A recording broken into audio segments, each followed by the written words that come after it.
Okay, so on with the main showcase for today. So Victorian popular culture contains a wide range of source material relating to popular entertainment in America, in Britain and in Europe. And that's for the period 1779 to 1930. It covers spectacular shows, bawdy burlesque, magic, spiritualism, early cinema, optical entertainments, musicals, circuses, and many other things. And we were lucky enough to have 11 archives partner with us for this. So you can see some of them here. It really is a great and wide range of material. We're also very proud to be able to say that Victorian popular culture has been selected by Choice magazine last year as one of the top 3 best of the best publications. So Choice defines their selection of outstanding works based on their excellence in scholarship and presentation. Also the significance of their contribution to the field and their value to undergraduate students. So needless to say, we're delighted that Victorian popular culture has been recognised in this way. This is actually the second webinar we've run on Victorian popular culture since its relaunch. The first one can be found under the videos tab on the website. And so if we go to webinar here and scroll down, you'll find it here. And this one did actually cover a lot of the functionality of the website. So if you're new to an Adam Matthew resource and want a bit more guidance on how to navigate and the available features, I'd suggest you check out that video. It also showcases some of the circus-related material, some of the documents about magic, and features some early films, so it is well worth a watch.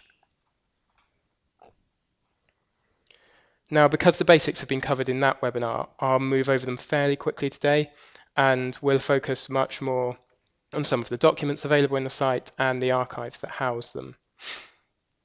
So the documents header at the top of the page will take you to the historical material that's at the heart of the resource. There are 4 major areas covered, although you can choose to view all the documents by clicking on this button here. Now I know Dr. Wickham is going to talk about some optical entertainments later, so I thought I'd start by looking at some of the material relating to musical, theatre and popular entertainment.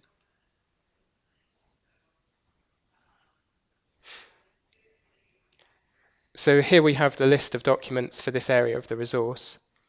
You can choose to filter them using these drop-downs, or you can reorder the list based on the column headings. And among the documents, we've got programs, there's tickets, there's play scripts, posters, guidebooks, sheet music, lyrics, scrapbooks, which have got pictures and newspaper clippings.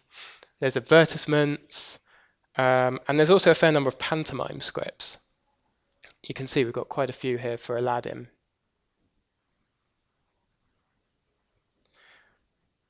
And pantos were increasingly popular among the middle classes as the 19th century progressed. So it's these collections that I wanted to start with, because they really help to demonstrate the increasing popularity and commercialization of this form of entertainment.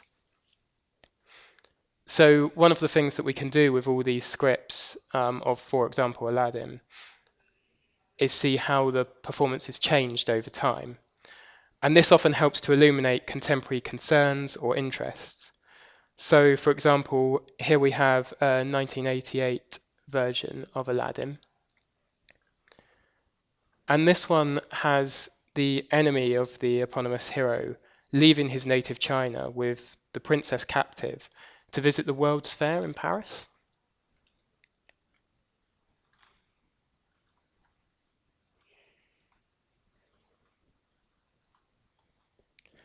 And his idea is that if he goes to see the Eiffel Tower, which was being built at the time, and also visits various dress shops, then the princess will inevitably fall in love with him, even though at the time she much preferred Aladdin.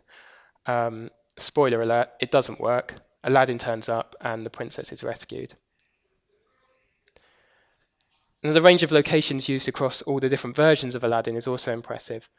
So China and the Ottoman Empire provided the backdrop of most scenes, but writers and designers got inventive from time to time. So 1888, Aladdin goes to Paris. But a version from 1900 has him going to the North Pole, and there's an 1890 edition that sees him visit the Isle of Skye and Weston-super-Mare, and later he also gets to a department store in Middlesbrough. So these changes of scene often reflected where the pantomime was being performed. So this is another advantage of having multiple scripts. One can see how Aladdin was performed in different parts of the country and how local points of interest were added to the script. Or, in the case of this one, how major events that were going on at the time, such as the Paris World's Fair, also got added in. Now, if you're interested in a particular aspect of popular culture, you can always search for it. The basic search bar can be found in the top right corner of the screen on any of the pages in the resource. So, one of the things that was quite popular at the time was hot air ballooning. So let's have a look for balloons.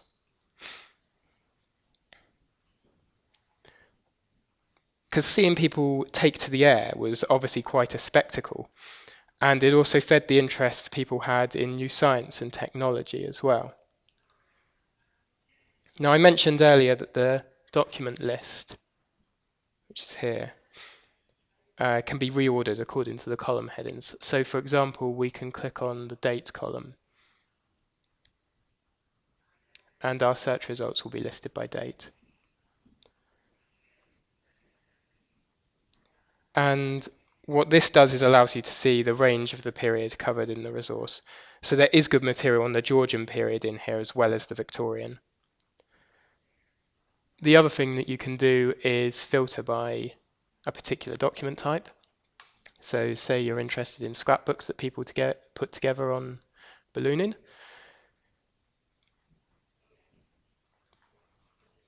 And we can click into one of the documents. And what you'll notice is that if the document has returned full text results, these will be listed at the bottom of the page here. Also, if you scroll along in these images, you'll find any pages that have full text results are outlined in red. And you can also click to the next document from your search results in here, so you don't have to go back to the document results list.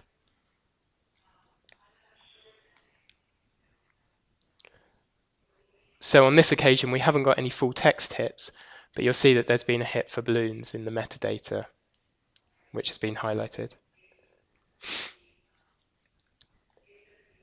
So you'll see that there's plenty of images that have been collected together by Sarah Sophia Banks here. And we've actually picked out a few of our visual highlights at the bottom. And clicking on one of these will take you straight to that image. So this one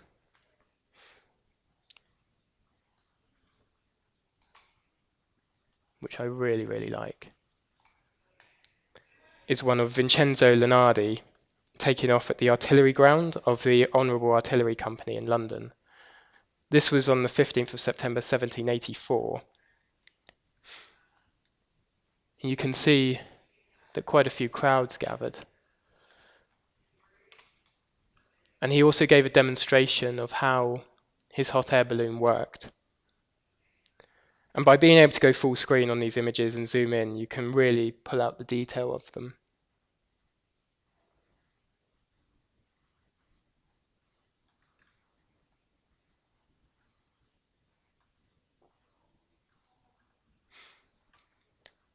The other thing that we can do from the image viewer is jump to other visual highlights. So that balloon that Lunardi used on that day was later displayed at the Pantheon in Oxford Street. So here's a colour representation of that exhibition.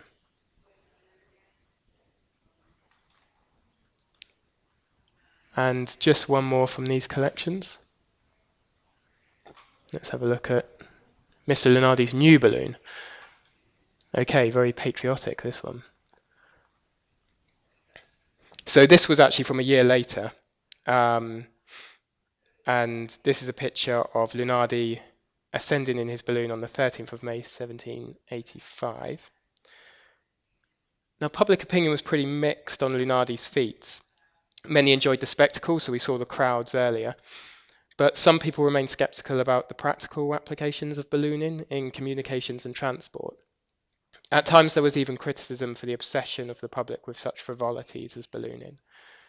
But I think that the images of the crowds and the fact that people like Sarah Banks collected such beautiful illustrations in scrapbooks like this one is really interesting, and it does show that there was popular enthusiasm for this new technology, regardless of what skeptics might have thought about its practical applications. Okay, sorry about that technical glitch, everybody. This is the essay I wrote on the site, on the Adam Matthews Public Archive publication about the collection, and we've got some links there to some artifacts that were digitized as part of the project. What I'd particularly like to talk about today is the section on panoramas and dioramas. So we have a number of different pre-cinema optical entertainments featured here, all of which are part of our collections here at the museum. Optical illusions, magic lanterns and so on. But today I thought I'd particularly talk about panoramas and dioramas. And we've got a sort of mini essay here that describes some of the effects of panoramas and dioramas. So I'm going to look in detail at some of the images here and on the kind of optical entertainment exhibition. The panoramas and dioramas are really interesting and important in the history of the moving image. You can make a case that they're the first kind of organised entertainment industry, if you like. And they begin in the 1790s. Panoramas are first shown in Edinburgh by Robert Barker, and then he moves down to England, and in 1791 he exhibits what's usually known as the Albion Mills panorama. And the Albion Mills panorama is a 360-degree view of London from the southern end of Blackfriars Bridge. We've got a unique set of original prints from that. And it was displayed in a building called the Rotunda, purpose-built building in Leicester Square. And the scale of this was very large, and we'll see that in a moment in one of the images that we've got on the exhibition. I just wanted to link to a couple of things here, because along with the panorama is the diorama, which comes in a little later on, and it's invented in France by Louis Daguerre, the famous photographic pioneer. Then it comes to London in 1823, and the Regent's Park Colosseum, which you can see there in this image on the screen, is the venue for the first British diorama. And this uses an extremely clever manipulation of natural light to have an image that transforms from day to night or from winter to summer. And it's an image that's transformed gradually over time. So panoramas and dioramas are immersive media. They're the beginning of immersive media, if you like, of which cinema, of course, is also one. So the idea is that you are subsumed into the screen. You become part of this image. And the diorama had an image that could be transformed in particular ways. And as well as the large venue, which had these enormous images that could be changed, there were smaller versions that were sold to the public. They were called Protean views, and we've got a large set of them that were made by William Spooner in the 1830s. And you can see a couple of examples here. Here's one of Vesuvius. So when it's just load up, you'll see a number of images here. This is the kind of object. You can see that we have this image of a mountain from inside a building. You can see here Spooner's sort of logo and this description there. You can see the object there. But it's transformed when light comes from behind it.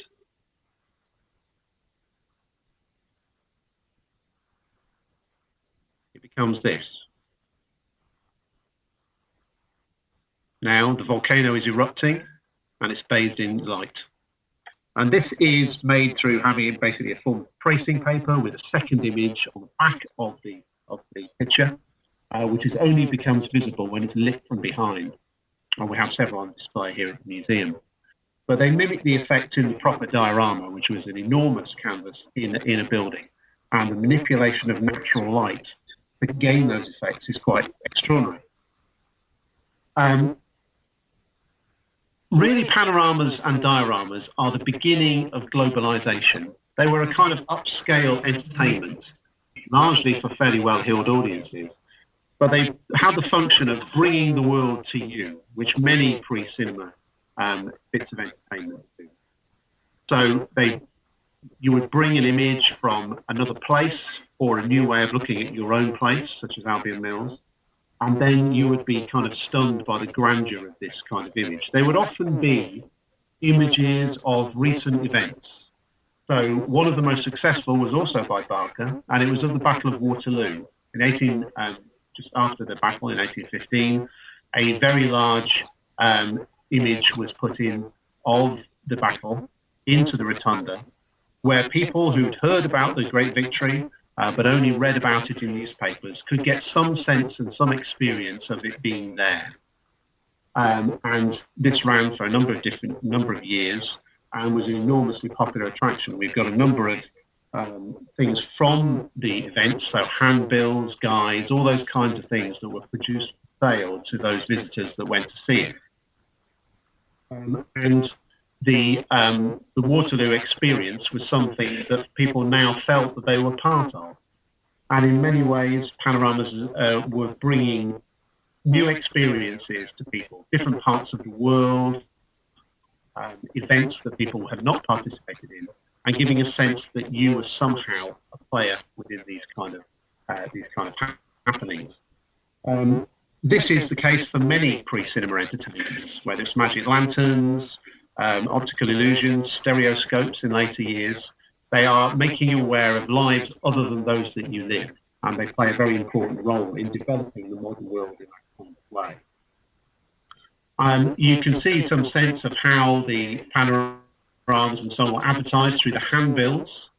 So I'm just going to click into one here, which is from the Colosseum, which is the main venue for the diorama.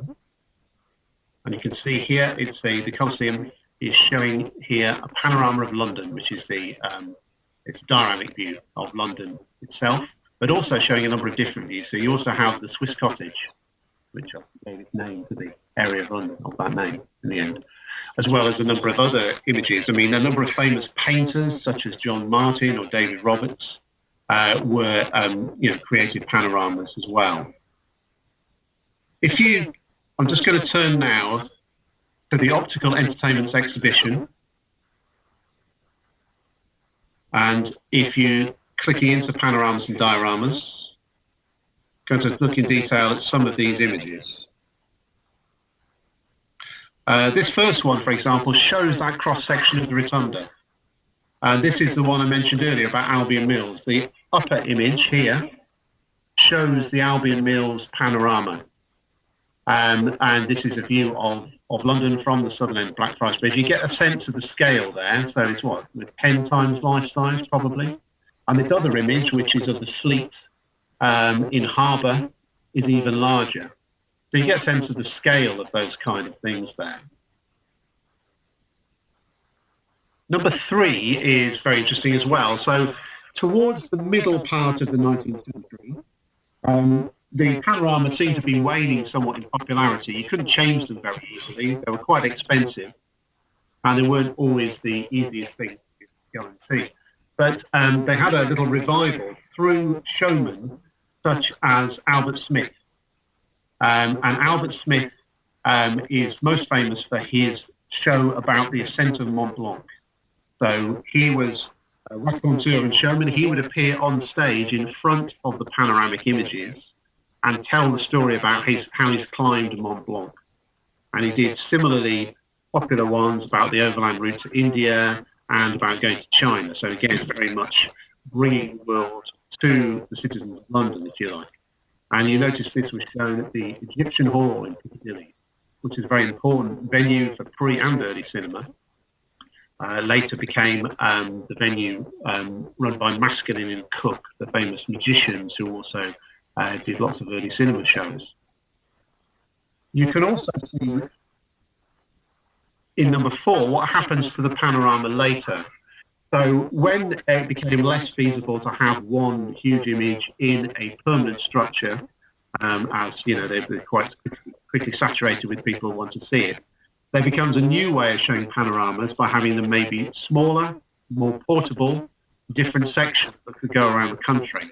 And the pools were showmen who specialised in this kind of show. So they call them myrioramas. Myrioramas is one of these confusing terms that's used for more than one pre-cinema kind of entertainment.